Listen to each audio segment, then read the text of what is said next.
on établit la confusion, les choses sont très simples. Sur ce qu'a dit M. Frey, qui est syndic, je suis au courant, mais donc Foncia fait absolument pas dans ses activités de portefeuille immobilier. La société elle-même en fait pas, Foncia, aucune part. D'accord. Bon, mais pas d'activité d'agent immobilier, Foncia, du tout. Non, attendez, monsieur Passerieu, attendez, ça devient désagréable, on n'est pas dans un tribunal, vous n'êtes pas là pour interroger monsieur Frey sur ses activités personnelles, enfin, arrêtons ce cinéma, revenons sur la question de l'ordre du jour. Alors je continue. Par contre, monsieur Passerieu, si vous cherchez un appartement, ça je peux vous proposer des locations. D'accord, très bien. D'ailleurs, vous ne sortez pas sur les loyers, vous avez parlé de politique des loyers, et c'est assez intéressant, c'est un débat très important pour le fond des sujets. Ce que vous faites, c'est pas une bonne politique de loyer, parce que vous êtes en train de faire croire aux jeunes couples agatois que vous faites une politique qui est adaptée. Vous ne faites pas ça. Ce qui se passe aujourd'hui, c'est qu'on est passé d'un manque de locatifs à un excès de loyers, à un excès de mise sur le marché de logements locatifs dû au fait que vous avez libéré des terrains en défiscalisation. Et aujourd'hui, on n'arrive plus à louer dans la ville pour les propriétaires de manière correcte. Ce qui d'ailleurs menace toute politique pour la réhabilitation, la revitalisation du centre-ville. Et déjà, il y a un déséquilibre entre offre et la demande. Mais vous continuez quand même, malgré le déséquilibre créé par la zone d'équerré, à rajouter 700 logements principalement locatifs au Capiscol. Je veux dire, c'est 16 appartements. C'est vraiment une mauvaise politique prévisionnelle qui va aujourd'hui poser des problèmes à la rentabilité de beaucoup de biens des propriétaires agatois. Il faut qu'ils le sachent que ça a commencé. Bon, monsieur Passerieu. Deuxième point. Revenons sur la ZPPIP, mais je vous réponds. Deuxième point. Sur les subventions, le Conseil général, le Conseil régional, le Conseil général, je parle que pour lui, subventionne les demandes des communes présentées par les communautés d'agglomération. S'ils veulent faire la piscine à tel endroit, ça ne regarde pas le Conseil général. S'ils veulent la faire à un autre endroit, ça ne regarde pas le Conseil général. Le Conseil général ne fait pas de tutelle des communes et des collectivités sur l'orientation de leur politique. Il apporte des cofinancements et il ne l'aurait pas fait, vous auriez protesté. Ça n'empêche que ces subventions iraient beaucoup mieux si elles allaient à des piscines mieux conçues. Troisième point, sur la route.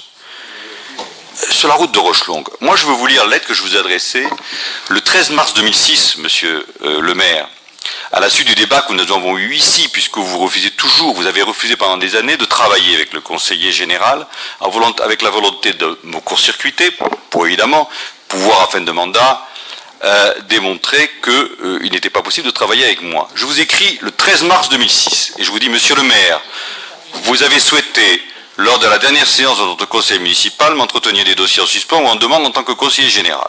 C'était encore une fois des belles paroles. Je me félicite de cette démarche nouvelle qui permettra, je l'espère, au-delà des divergences sur les projets et les oppositions d'opinion, de pouvoir travailler dans l'intérêt des habitants.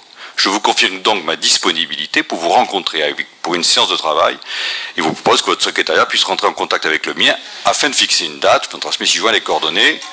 Si vous êtes d'accord afin de permettre un plus fructueux travail, je vous propose que vous puissiez me transmettre préalablement la liste des questions que vous souhaitez voir traitées afin que les dossiers techniques puissent être préparés par les services du Conseil général. Il faut vraiment, monsieur le maire, ça date du 13 mars 2006 et j'attends toujours une réponse du maire de la ville d'Agde, qui ne représente pas lui-même, qui représente la population, élu démocratiquement par le peuple, au conseiller général du canton d'Agde, élu par le peuple. Vous faites de la petite politique. Et le projet sur la route de Rochelongue, qu'enfin vous avez sollicité, et je m'en transmis le dossier, j'ai donné mon accord pour que les crédits soient pris sur les ARS. Mais, oui, parce que ce sont les crédits qui sont, en plus là, les crédits du conseiller général. Le projet que vos services proposent au conseil général, c'est un boulevard urbain. C'est un boulevard urbain, c'est pas une route qui est là, c'est un boulevard urbain qui a toutes les caractéristiques d'un projet urbain que vous proposez. Donc ça va poser un problème assez important, parce que qu'est-ce que fait ce projet de boulevard urbain dans une zone qui doit rester verte? Sur la piscine, non mais c'est un projet de boulevard urbain, tout à fait, par son emprise. Je précise d'ailleurs que là on rentre dans une négociation avec le Conseil général financière globale. Sur la piscine du MOL que vous avez visité, monsieur Frey, mais aussi le prochain du MOL, le projet n'était pas de le donner à une société privée d'Aqualand pour qu'elle en fasse un équipement qui fonctionne 2 mois dans l'année. Elle était, dans le projet que nous avons présenté à la population, d'en faire une piscine avec un sas découvert d'hiver, notamment pour les personnes retraitées, avec un sas de pénétration comme ça se fait dans beaucoup de zones. Et que la nouvelle politique du Conseil général qui permet de faire des acquisitions foncières, mettre un terme à la spéculation sur les champs blancs. Il va falloir en effet continuer les stades. Il y a, et là je précise que vous êtes en train de, là aussi de créer la confusion entre créer des espaces verts, des espaces boisés, des parcours de découverte, des endroits de pistes cyclables, des pistes de jeu, des espaces verts et des stades, et d'investir dans un bâtiment, idée qui était déjà lancée à l'époque, et construire des équipements de 18 mètres de haut. Il y a une différence fondamentale.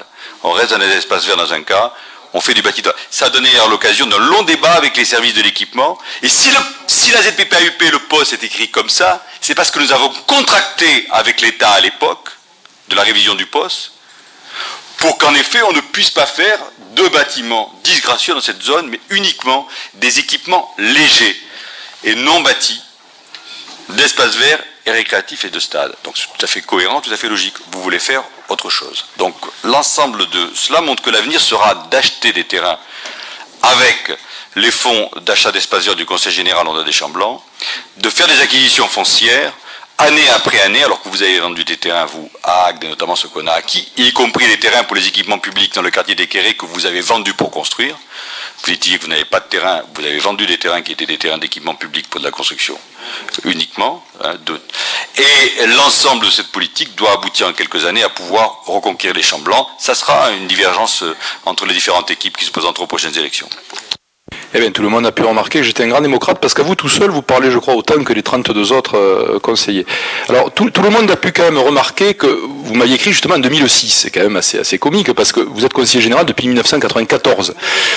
Alors, sur un dossier aussi grave que celui de la route de Rochelongue, eh bien, le conseiller général, qui est là depuis 1994, a décidé de s'occuper de la route de Rochelongue en mars 2006. C'est quand même exceptionnel pour quelqu'un qui s'intéresse à sa ville, en sachant que quand même, je dois le dire, tous ces dossiers ont été négociés avec les services, et M. Villesaut d'ailleurs, qui est un homme remarquable, directeur des routes au conseil général, et mes services. Alors maintenant, si le profil de la route ne vous plaît pas, monsieur, pas sérieux, mettez-vous à faire l'ingénieur et faites-nous vos propositions. En effet, c'est vrai que nous avons enfin résolu avec les services du Conseil général la portion de route donc qui va du cimetière jusqu'au rond-point de Yves-le-Jardin. Et donc, nous allons faire une piste cyclable, une route très paysagère.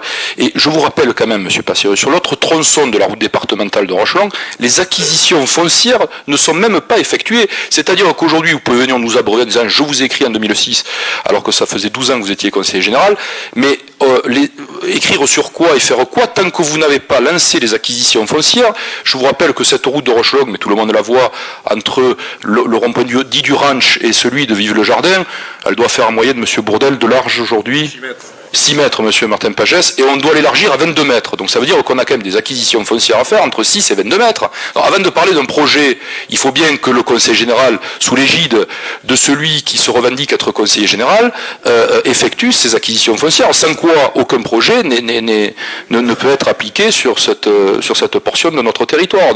C'est bien gentil aujourd'hui de venir nous dire « je vous écris en mars 2006 », mais enfin ça ne trompe personne. Quant au fait de dire « on a donné des terrains au Quéré », oui monsieur, pas sérieux, on les a pas donné d'ailleurs, mais on les a vendus pas trop cher. C'était pour faire des accessions à la propriété avec la société Arcade. Alors je sais qu'à cette époque-là, il y avait eu mais aujourd'hui tout va bien, et que sur le Capiscol, nous devons en faire 50. Donc moi, au moins, je peux m'enorgueillir, monsieur Passerieux, d'avoir créé 75 accessions à la propriété, que ça vous plaise ou pas, qui sont aujourd'hui en chantier, alors que vous n'en aviez pas fait. Peut-être qu'à l'époque, ça n'existait pas d'ailleurs. Je vous jette pas la pierre. Mais aujourd'hui, il y a 75. Non. Les accessions à la propriété ne sont même pas comprises, monsieur de Nesteb, dans la loi des 20%. C'est uniquement que les loyers sociaux. Hein, voilà. Bon, je pense que tout le monde a bien développé le sujet de la modification, parce que je rappelle que monsieur Couquet, oui, qui veut dire un mot. En effet, allez-y, monsieur Couquet, sur la modification de la ZPPAUP. Juste un petit mot, monsieur le maire, merci. Puisqu'on aurait pu intituler cette délibération de l'art de la digression, puisque à partir d'une procédure de modification partielle de ZPPAUP, on a abordé tous les sujets publics et privés des agatois. C'est quand même un tour de force assez intéressant. Mais moi je dirais sur ce sujet que, au-delà de tout ce qui a été dit, en fait seul le résultat compte, puisque sur cette zone actuellement, Nous avons un complexe sportif avec justement des sportifs qui y prennent beaucoup de plaisir et des spectateurs qui viennent le dimanche et qui trouvent ça bien agréable et qui s'y entraînent la semaine. Nous avons une école haute qualité environnementale où tous les Agatois voudraient bien inscrire leurs enfants, il ne faut pas l'oublier.